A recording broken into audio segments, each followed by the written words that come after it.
ఇది first instruction election commission ఇస్తుంది. ఏసారి ఏ ఎలక్షన్లో కూడా లేదన్నది కొత్తగా ఈసారి ఏం పెట్టారంటే డిక్లరేషన్ అడుగుతున్నారు. నేను ఈరోజు వచ్చిన పర్పస్లో మీకు చెప్పడమే declaration from BLO, AERO, ERO, DEO. ఏం డిక్లరేషన్ ఇవ్వాలా? నా ఓటర్ లిస్టులో ఎటువంటి డెత్తో, డూప్లికేటో, అనామలీస్తో ఏమీ లేవు, అరగదన్న ప్రతి ఒక్కరికి కూడా నేను ఓటర్ కింద నమోదు చేశానని చెప్పి మీ దగ్గర నుంచి అండర్టేకింగ్ తీసుకుంటున్నారు. జనవరి 5కి అది ఉంది, జనవరి 26కి అది కట్ ఆఫ్ డేట్ ఉండేది. మొన్నతో కట్ ఆఫ్ డేట్ అయిపోయింది అని చెప్పి భయపడడం చాలా ఇంకా ఆన్లైన్లో కొన్ని అప్లికేషన్స్ ఉండడం వల్ల ఎలక్షన్ కమిషనే దాన్ని ఎక్స్టెండ్ చేశారు. ఇప్పుడు జనవరి 5 దాకా అప్లికేషన్స్ కలెక్ట్ చేసుకోవచ్చు. కొత్త అప్లికేషన్స్ ఏమైనా కలెక్ట్ చేసుకోవాలంటే మీరు కలెక్ట్ చేసుకోవచ్చు. జనవరి 5 మీరు కలెక్ట్ చేసినది 7 days పీరియడ్. జనవరి 12కి మీరు డిస్పోజల్ కంప్లీట్ చేసేయాలని చెప్పి చెప్పారు. లాస్ట్ డేట్ ఇచ్చారు 22 దాకా మీకు డిస్పోజల్కి టైం ఇచ్చారు. అంటే కొన్ని మీకు 15 days టైం లైన్ ఉన్నవి కొన్ని ఉంటాయి కాబట్టి జనవరి 22 దాకా మీకు టైం ఇచ్చారు. అప్లికేషన్ తీసుకోవడానికి జనవరి 5 లాస్ట్ డేట్ మీకు ఇచ్చారు. ఇది కూడా మొన్న విజయవాడలో రిలీజ్ అయిన తర్వాత మిగతా స్టేట్స్ కూడా కన్సిడర్ చేసి ఇచ్చారు. ఓన్లీ ఆంధ్ర కాదు, డేట్ ఎక్స్టెండ్ చేస్తారు. వెరిఫై చేసి వాళ్ళ ఓటర్ రోల్లో ఎన్రోల్ చేయడము, డెత్ కేసెస్, డూప్లికేట్స్ ఉంటే రిమూవ్ చేయడము మీరు జాగ్రత్తగా చేసుకోండి. ఇది రెండు ఇంపార్టెంట్. ఎందుకంటే దాకా ఫస్ట్ మీకు ఏం చెప్పారో డిస్క్లైమర్ అదే కూడా చెప్తున్నాను. మీరు డిక్లరేషన్ ఇచ్చిన తర్వాత కొత్తగా ఆన్లైన్ అప్లికేషన్స్ ఏమైనా వచ్చిందంటే each application will be verified. వాడు నిజంగానే ఫ్యామిలీ మెంబర్ అయి ఉంటే మీరే ఐడెంటిఫై చేసి వాడి చేతిలో అప్లికేషన్ పెట్టించి ఉండాలి. మన పెట్టిన డెడ్ లైన్ డిసెంబర్ 9 తర్వాత కూడా చాలా ఆన్లైన్ అప్లికేషన్స్ వచ్చింది. అంటే ఏంటి, మీరు వాళ్ళని ఐడెంటిఫై చేసి ఫామ్స్ ముందు పెట్టించలేకపోయారు, అందుకని ఆన్లైన్ అప్లికేషన్స్ వచ్చాయి. ఈసారి ఆన్లైన్ అప్లికేషన్ కూడా కన్సిడర్ చేయరు. ఏదైతే అప్లికేషన్ రావాలో అన్ని కూడా జనవరి 5 లోపల మీరు తీసేసుకోవాలి. దాని తర్వాత అప్లికేషన్స్ వచ్చిందంటే ఫస్ట్ ఇష్యూ. రెండో ఇష్యూ, డ్రాఫ్ట్ రోడ్ పబ్లిష్ అవుతుంది జనవరి 22కి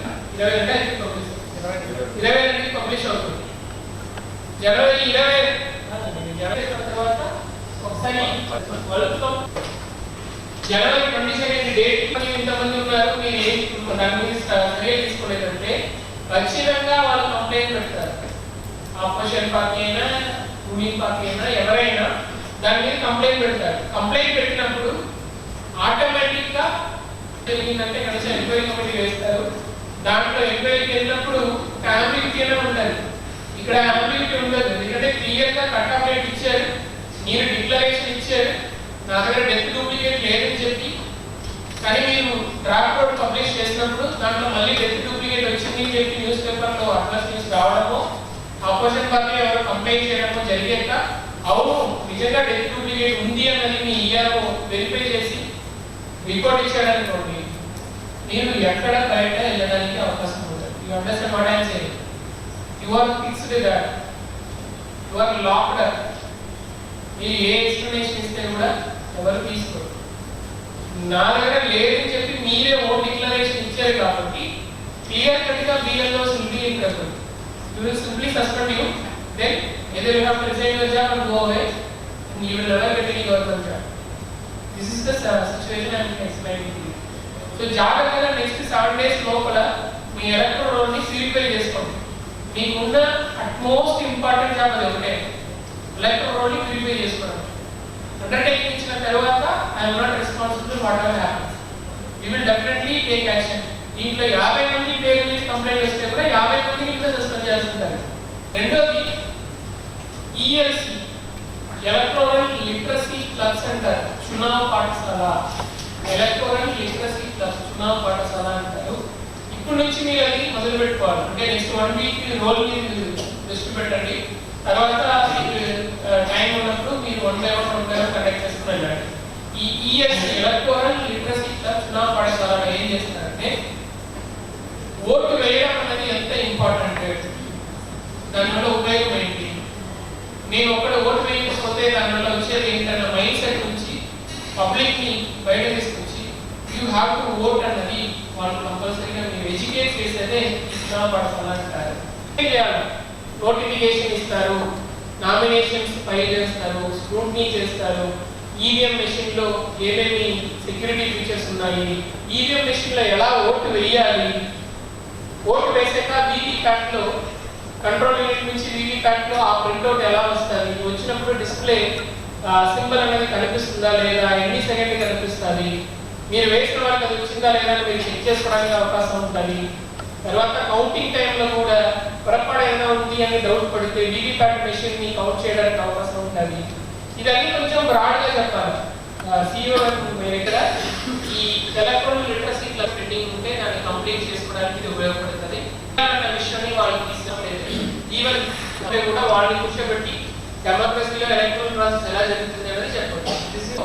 మీ పోలింగ్ స్టేషన్ యాక్టివిటీ ప్లాన్ చేసుకుని ఇయర్ అంటే gender ratio and EP ratio, projected population ద్వారా మీకు వచ్చే ఈపీ రేషియో అంటే ఈ రోజుకి ఎంతమంది ఎలక్టర్స్ ఉన్నారు, ఈ రోజుకి పాపులేషన్ ఎంత ఉన్నారు డివైడ్ చేసి మన రేషియో అరైవ్ అవుతే 1000 తో మల్టిప్లై చేస్తారు. రేషియో అరైవ్ అవుతే మనకి ఈపీ రేషియో వస్తుంది. జెండర్ రేషియో కూడా సిమిలర్ గా టోటల్ ఉమెన్ పాపులేషన్ ఎంత ఉంది, దాంట్లో ఎలక్టర్ రోల్ లో ఉమెన్ పాపులేషన్ ఎంత ఉంది, టోటల్ పాపులేషన్ ఎంత ఉంది అని చెప్పి జెండర్ రేషియో అరైవ్ అవుతారు మేల్ టు మేల్ పాపులేషన్ సంబంధించి. ఇది రెండు ఏలూరు కాన్స్టిట్యున్సీలో మేజర్ గా elector roll, EP ratio, gender ratio, voter turnover, ఈ మూడు ఇష్యూస్. దీంట్లో ఫస్ట్ ఓటర్ టర్నోవర్ చెప్తాను. మీది దాదాపు 67-68% ఉంది. వరస్ మిగతా 6 కాన్స్టిట్యున్సీ ఏలూరు జిల్లాలో ఉన్నవన్నీ కూడా 82-83-84% లో ఉన్నారు. అర్థమవుతుందా? మిగతా అన్ని కాన్స్టిట్యున్సీ 83-84% లో ఉన్నప్పుడు ఏలూరు కాన్స్టిట్యున్సీ మాత్రమే 67% ఉన్నారు. ఈసారి మీకు ఇచ్చిన టార్గెట్ మినిమం 80% ఓటర్ టర్నౌట్ రావాలన్నది election commission. Actually 82%, but I'm telling you 80% is the target given. So 67 నుంచి 80% వెళ్ళాలంటే 13% మీరు ఇంప్రూవ్మెంట్ అంటారు. ఇది ఎలా చేయాలి? ఫస్ట్ యూ షుడ్ అంటే ఓటు వేసారా లేదా వెరిఫై చేయాలి.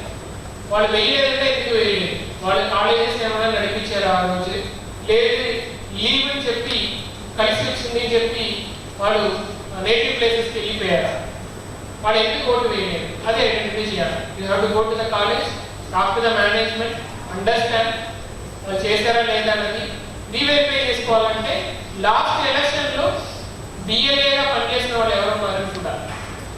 బూత్ లెవెల్ ఏజెంట్ గా మీ పోలింగ్ స్టేషన్ లో లాస్ట్ ఎలక్షన్ లో ఎవరెవరు పనిచేశారో వాళ్ళు పిలిపించి వాళ్ళతో మాట్లాడి లాస్ట్ ఎలక్షన్ లో మన పోలింగ్ స్టేషన్ లిమిట్ లో ఎవరెవరు ఓటు వేయలేదని మీకు ఐడియా ఉందా అంటే ఇండివిజువల్ గా కాదు, బ్రాడ్ గా తీసుకోవాలి.